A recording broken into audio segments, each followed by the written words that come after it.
कढ़ाई डाल ली तुम, चलो।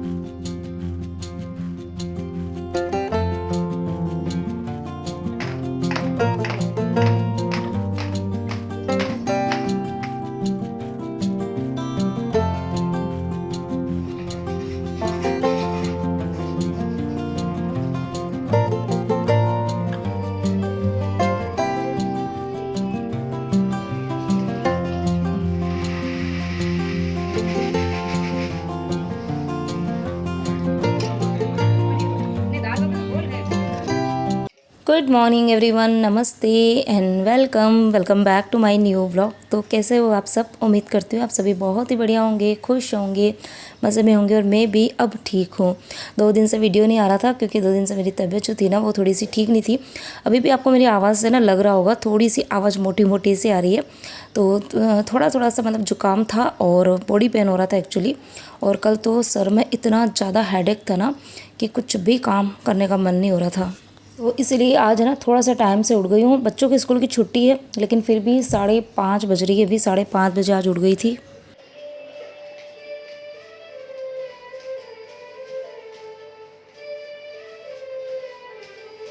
तो आज दिन की शुरुआत व्लॉग की जो स्टार्टिंग हुई है ना वो 5:30 बजे से हुई है। तो उठते से ही बस मैंने हाथ मुँह धो दिया और उसके बाद में बस पूरे घर के अंदर एक बार का ना झाड़ू निकाल दिया है।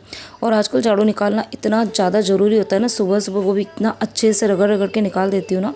क्योंकि पास वाले घर में कोई काम चला है ना, पूरे दिन विंडो बंद रखते हैं लेकिन फिर भी पता नहीं कहाँ से इतनी ज़्यादा बारीक बारीक सी मिट्टी और वो जो सीमेंट होती है ना वो उड़ कर आती है।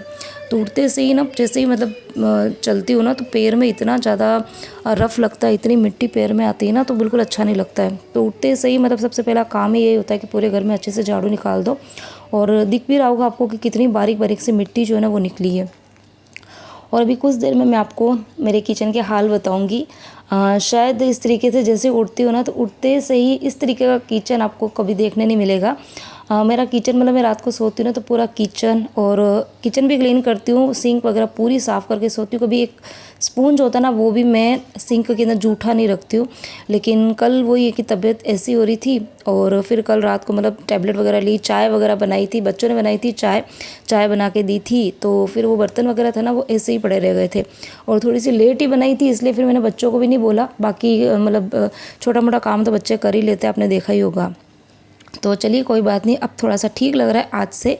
तो आज बहुत सारे मुझे काम जो है वो निपटाने हैं। एक आध दिन भी काम ना अच्छे से ना करो ना तो फिर जब आप किचन में जाते हो या काम करने लगते हो ना तो बहुत सारे काम इकट्ठे हो जाते हैं।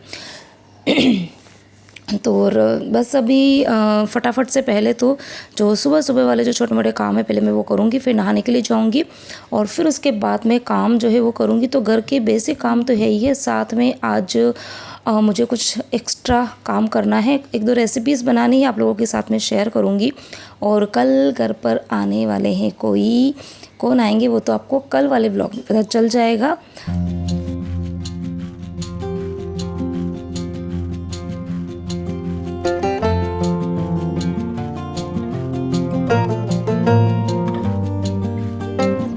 तो यहाँ पर रात का जो मटके का पानी था वो मैंने दूसरे बर्तन के अंदर खाली कर दिया और मटके को अभी मैंने है ना, आपने देखा होगा बाहर खिड़की के अंदर रखा है। तो सुबह सुबह जैसे ही मतलब मैं उठती हूँ ना तो उठने के बाद में मटके को खाली कर देती हूँ और फिर उस मटके को ना तुरंत नहीं भरती हूँ क्योंकि पूरा दिन पानी जो है ना वो भरा हुआ रहता है और रोज़ पानी भरते हैं ना तो मटके को फिर सुखाना ज़रूरी होता है, नहीं तो फिर उसमें से ना स्मेल आती है।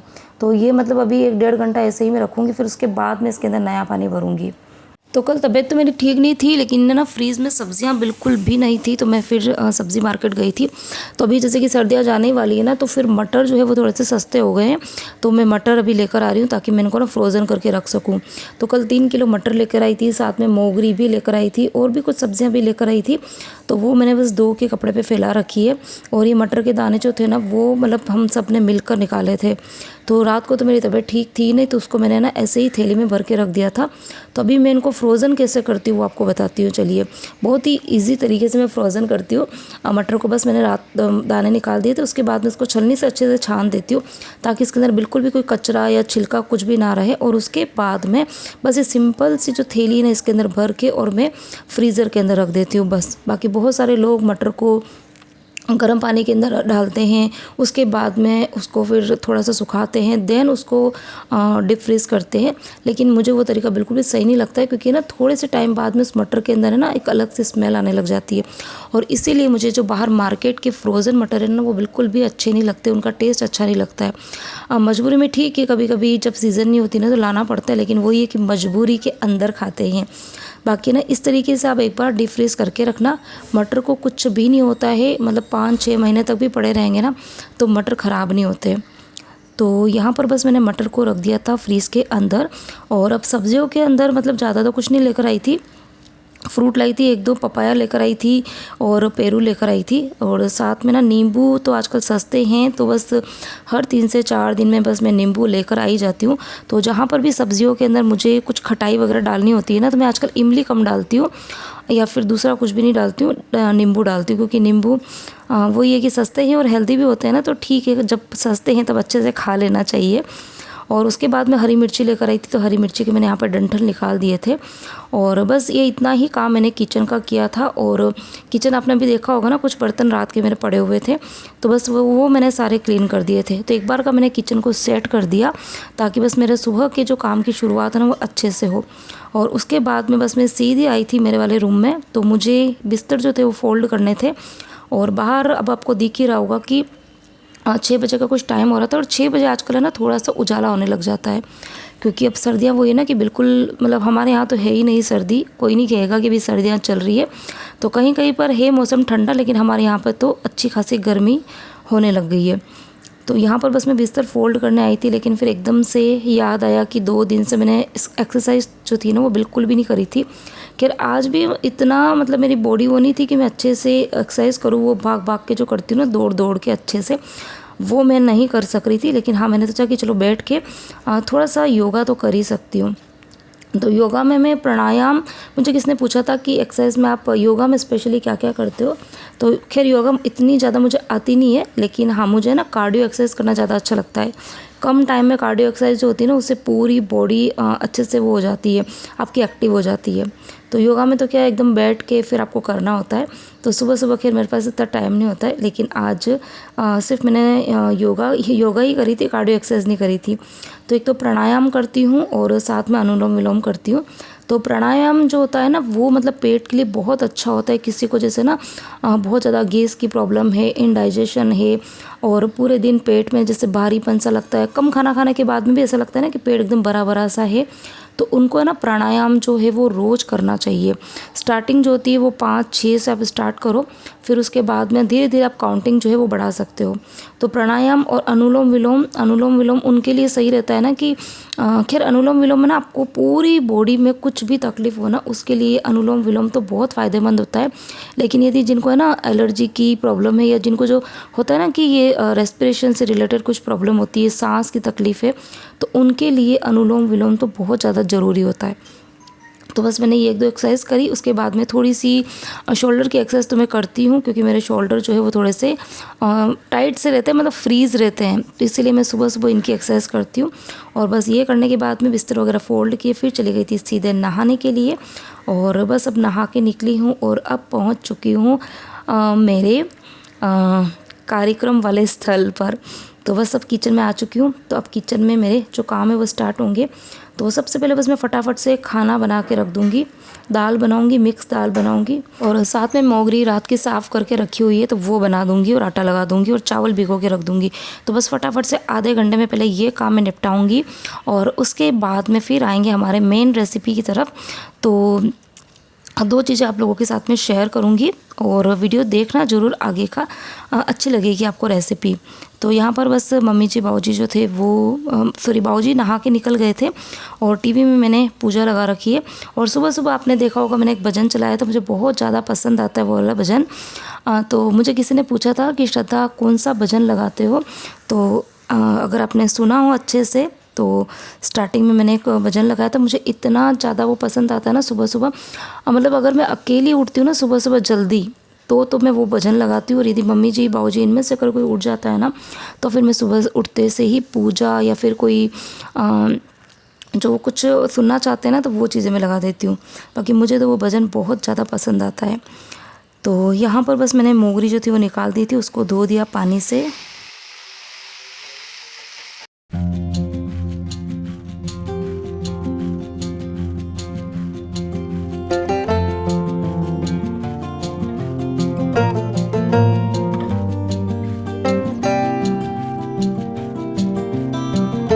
दाल जो थी ना वो भी पक गई थी फटाफट से, मतलब मैंने ना दालें मूंग की दाल ही डाली थी और साथ में अरहर की दाल डाली थी और उड़द की दाल डाली थी। 3 दाल ही डाली थी ताकि जल्दी से पक जाए। बाकी दूसरी जो दाल होती है ना, मसूर हो गया, चने की दाल, उनको पकने में टाइम लगता है। और बस आज मुझे काम जो था ना वो फटाफट से करना था। आधे घंटे का टारगेट लेके चल रही थी कि आधे घंटे में हो जाए। और बस साथ में ही मैंने दाल को तड़का जो था वो लगा रखा था कढ़ाई में, तो वो पानी मैंने इसमें डाल दिया। तो यहाँ पर दाल जो है वो भी बन चुकी है और बस मैंने आटा जो था वो लगा ही दिया था। और अब चलिए बनाते हैं हमारी मेन रेसिपी। तो यहाँ पर मैं बना रही हूँ आज मोहन थाल और पूरी रेसिपी आप लोगों के साथ में शेयर करूँगी, बिना स्किप किए देखना। बिल्कुल ट्राई एंड ट्रस्टेड रेसिपी है, नो फेल वाली रेसिपी आप बोल सकते हैं। तो यहाँ पर मैं ले रही हूँ परात के अंदर आधा किलो बेसन। तो बेसन आप कोई सा भी ले सकते हो जो भी आपके पास में है। वैसे मैं मोहन थाल बना रही हूँ तो मोहन थाल के लिए ना मोटा बेसन चाहिए होता है, लेकिन मेरे पास में भी ना ये बारीक वाला बेसन ही था। तो मैंने सोचा कि चलिए इस बारीक बेसन को ही हम थोड़ा सा ना मोटा मोटा करेंगे और उसके लिए मुझे कुछ एक्स्ट्रा काम करना पड़ेगा। तो चलिए करते हैं। तो यहाँ पर मैंने आधा किलो बेसन ले लिया है और अब इसके अंदर जाएगी दूध की मलाई। तो करीबन 1 कटोरी जितनी आपको मलाई डालनी है। आपके पास में यदि घर की मलाई नहीं हो ना तो आप बाज़ार की जो मलाई आती है ना फ्रेश क्रीम, वो भी डाल सकते हैं 1 कटोरी। और वो भी नहीं है तो फिर आप ना घी डाल सकते हैं इसके अंदर। घी डलता है वैसे तो, लेकिन मुझे ना मतलब घी का मोइन बहुत ज़्यादा हेवी हो जाता है, तो फिर मैं ना उस जगह पर मलाई डाल देती हूँ। तो आप घी भी डाल सकते हैं। घी डाल रहे हैं तो फिर आपको 1 कटोरी जितनी डालने की ज़रूरत नहीं, आधा कटोरी घी डालेंगे तो चल जाएगा। और बस मैंने 1 कटोरी मलाई डाल दी और अब इसको बिल्कुल अच्छे से हिलाएंगे। मतलब बेसन के हर एक कण के अंदर जो मलाई है ना वो अच्छे से मिल जानी चाहिए। तो किस किस को मोहन थाल पसंद है मुझे कमेंट करके बताना। हमारे राजस्थान की तो बहुत ही एक फेमस ये रेसिपी डिश बोल सकते हो। तो अच्छे से हिलाने के बाद में फिर इसके अंदर बिल्कुल थोड़ा थोड़ा सा पानी डालेंगे, क्योंकि बेसन को मतलब बेसन का आटा लगाने में ना बहुत ज़्यादा पानी की ज़रूरत नहीं होती है। और वैसे भी जो मलाई है ना उसमें भी मॉइस्चर था। तो यहाँ पर आटा जो है वो बिल्कुल सख्त आटा लगाना है, बिल्कुल टाइट सा आटा लगाना है, बिल्कुल भी इसको गीला नहीं करना है, एकदम टाइट सा आटा लगाएंगे।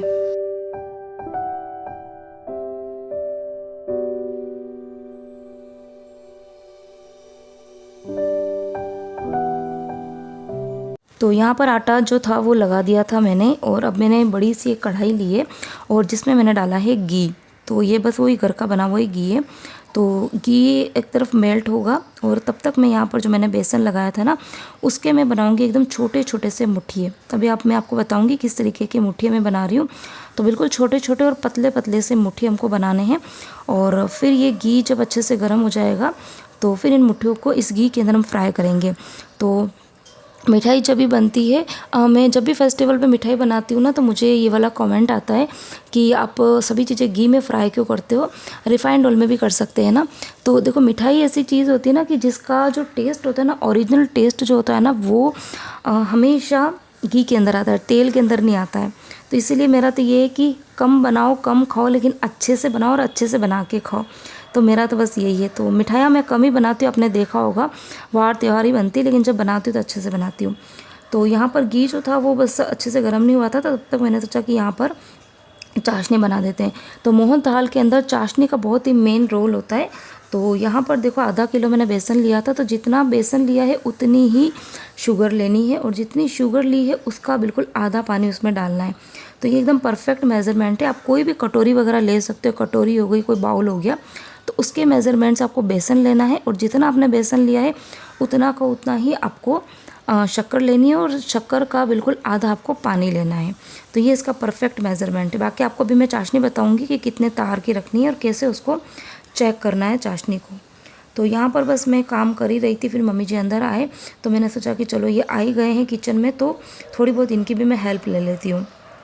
तो वैसे ये सब काम देखो ऐसा है ना कि जो बड़े बुजुर्ग बहुत अच्छे से करते हैं, लेकिन जब मैं शादी करके आई थी ना तो मुझे ये चीज़ें आती नहीं थी, लेकिन काम करते करते सभी चीज़ें मैं अब सीख गई हूँ बहुत ही अच्छे से। और अब तो मैं आप लोगों को भी सिखाती हूँ। तो यहाँ पर देखो मुट्ठियों का पहला बैच जो है ना वो अच्छे से फ्राई हो गया है। तो स्टार्टिंग में घी को अच्छे से गर्म करने के बाद में फिर मैंने आँच कम कर दी थी, ताकि ये मुट्ठी जो है ना बिल्कुल अंदर से भी अच्छे से पक जाए। बाकी अगर थोड़ा सा भी गैस की आंच तेज़ होगी और घी भी गर्म होता है ना, तो ऊपर ऊपर से एकदम गोल्डन ब्राउन हो जाएगा, फिर अंदर से ना एकदम कच्चा कच्चा गीला गीला बेसन रहेगा। तो यहाँ पर एक बैच फ्राई हो चुका है और फिर मैंने इसके अंदर दूसरा बैच जो था वो भी डाल दिया था, और चाशनी जो थी वो पास में उबल ही रही है।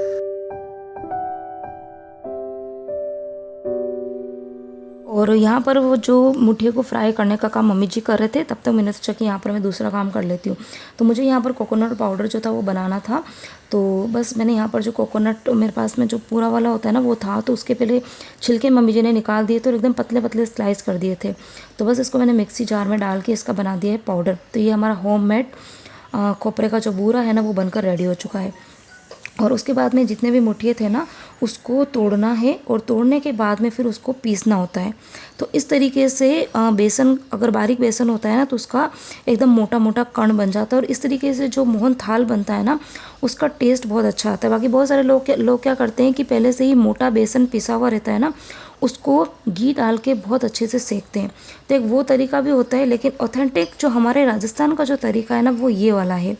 तो इसी तरीके से बनाई जाती है बेसन की बर्फ़ी बोल दो या मोहन थाल बोल दो, और इसका जो टेस्ट आता है ना वो मतलब ज़बरदस्त होता है। तो यहाँ पर जितने भी मुठिए थे वो फ्राई हो गए थे। उसके बाद में मैंने इसको मिक्सी में दरदरा सा पीस लिया था। एकदम बारीक फाइन पाउडर नहीं बनाना है, और बहुत ज़्यादा मोटा मोटा भी नहीं रखना है कि जब हम मोहन थाल खाएंगे ना तो मुंह में मोटे मोटे से पीस आए। तो एकदम दरदरा सा पीस ले। उसके बाद में जिस कढ़ाई के अंदर फ्राई करा था उसी कढ़ाई के अंदर उसको हम थोड़ा सा सेक लेंगे 5 से 7 मिनट के लिए, ताकि यदि कहीं पर कोई बेसन का कच्चापन हो ना तो वो निकल जाए। तो यहाँ पर मम्मी जी बस उसको हिला रहे थे, लगातार हिलाना ज़रूरी है, नहीं तो फिर वो कढ़ाई में ना नीचे थोड़ा सा बैठ जाता है। और यहाँ पर इस दोनों थालियों के अंदर ही मैं मोहन थाल जमाने वाली हूँ। तो इसके अंदर मैंने थोड़ा सा घी डाल के उसको अच्छे से ग्रीस कर दिया था। और यहाँ पर हमारी चाशनी बनकर रेडी हो चुकी है। तो थोड़ा सा उसको कलर देना था, तो कलर के लिए मैंने इसके अंदर हल्दी डाली है। तो बहुत सारे लोग फूड कलर डालते हैं, लेकिन मैं वही है कि बाहर की चीज़ें मतलब बिल्कुल ना के बराबर यूज़ में लेती हूँ, और जब घर की चीज़ों से काम बन रहा है तो फिर हम फूड कलर और ऐसे केमिकल वाली चीज़ें यूज़ में क्यों लें। अब यहाँ पर चाशनी को किस तरीके से मैं चेक कर रही हूँ, तो एक कटोरी के अंदर मैंने नॉर्मल पानी ले लिया है और उसके अंदर एक बूंद मैंने चाशनी डाली। तो डालते से ही चाशनी जो है ना वो नीचे जाके बैठ गई है। अगर वो पतली होगी ना तो आप जैसे ही डालोगे तो वो पानी के साथ में मिल जाती है, लेकिन ये चाशनी जो है ना वो 1.5-2 तार की चाशनी है। तो जैसे ही पानी में डालेंगे तो वो नीचे जाके बैठ जाएगी। तो ये बिल्कुल सही तरीका है चाशनी को अच्छे से जांचने का, परखने का। तो कोई भी आप मिठाई बनाते हो तो चाशनी वाली मिठाई ना, तो उसके अंदर चाशनी का बहुत रोल होता है। तो कन्फ्यूज़ होने की ज़रूरत नहीं है, आप इस तरीके से ट्राई करना, अच्छे से बन जाएगी। तो यहाँ पे देखो हल्दी से चाशनी का कितना अच्छे से कलर आ गया है। और अब यहाँ पर बस गरम गरम चाशनी के अंदर ही जो हमने बेसन को पीस के जो बना रखा है ना सेक के, उसको हम थोड़ा थोड़ा सा डालते जाएंगे और हिलाते जाएंगे। तो यहाँ पर ऐसा कुछ नहीं कि 2 जनों की ज़रूरत है, एक जना भी ये काम कर सकता है। अभी मम्मी जी ये पास में ही थे तो फिर हम लोग मिल के कर रहे हैं, बाकी अकेले भी ये काम हो सकता है। ऐसा कुछ नहीं है कि 2 जने की ज़रूरत है। और बाकी इसमें ऐसा कुछ नहीं है कि गांठें बन जाएगी, ऐसा कुछ भी नहीं होता है, क्योंकि ये मोटा मोटा है ना, बारीक नहीं है इसीलिए। तो बस चाशनी के अंदर सारा मैंने डाल दिया है, उसको अच्छे से हिलाएंगे। और अभी हिलाते से ही इसको ना तुरंत थाली के अंदर नहीं डालना है, इसको कुछ देर कढ़ाई के अंदर ही रहने देंगे। और उसके बाद में बस इसको मतलब लगातार चलाना है, 3-4 मिनट तक उसको लगातार चलाना। जैसे जैसे चलाएंगे ये थोड़ा सा टाइट होने लगता है। और उसके बाद में फिर इसके अंदर मैंने लास्ट में खोपरा जो था ना वो डाल दिया था, और हाँ इलायची का पाउडर डाला था, वो मैंने वीडियो में मतलब रिकॉर्ड करना रह गया था। तो यहाँ पर ये देखो अच्छी सी इसकी टाइट सी कंसिस्टेंसी हो गई। उसके बाद में थाली को मैंने पहले ही चिकना कर रखा था, तो उस थोड़ा थोड़ा सा पोर्शन जो है ना वो दोनों ही थाली में डाल देंगे। तो एक थाली थोड़ी सी बड़ी है तो उसमें मैंने थोड़ा सा ज़्यादा डाला है, एक थाली थोड़ी सी छोटी है तो उसमें मैंने कम डाला है। और बस उसके बाद में जैसे ही डालेंगे, डालने के बाद में थाली को एकदम टैप टैप करेंगे अच्छे से उसको, ताकि पूरा ही ये मिक्सचर जो है ना पूरी थाली में इवनली स्प्रेड हो जाए।